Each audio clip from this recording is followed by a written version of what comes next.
Water is vital for life on Earth.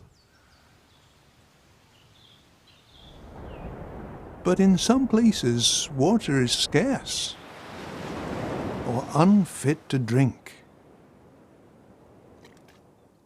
Humans have made efforts to obtain water that sustains life. But how do animals survive in these environments? They manage water wisely. The Namib Desert is one of the driest places on the planet. Yet on some days, coastal fog drifts inland. The fog is a source of water for a species of darkling beetle. This beetle extracts water from the air by performing an unusual maneuver called fog basking.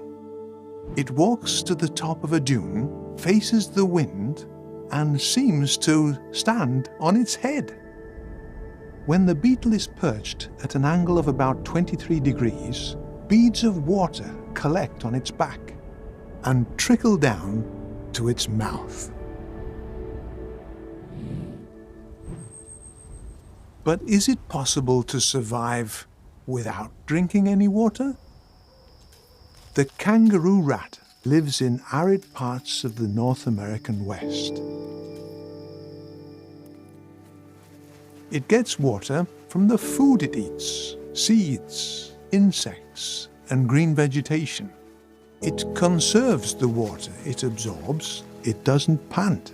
It doesn't sweat. Rather than licking its fur, it cleanses itself by bathing in sand. Its kidneys produce highly concentrated urine, reducing water loss through waste.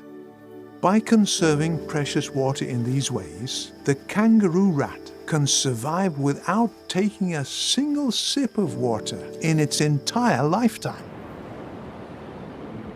In contrast to the kangaroo rat, or the darkling beetle, the leatherback sea turtle is surrounded by water, salt water.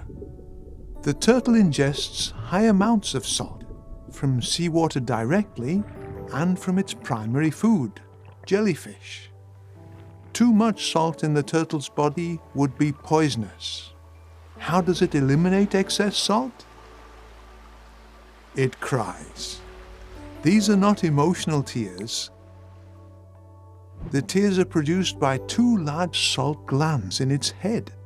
The glands extract salt and expel it through the turtle's tears. The tears are thick and viscous and can be about twice as salty as the ocean. These turtles have been estimated to shed about 8 liters or 2 gallons of tears every hour, maintaining a safe level of salt in their bodies. In nature, animals find, conserve, and purify water in remarkable ways. What do you think? Did the ability to manage water efficiently evolve, or was it designed?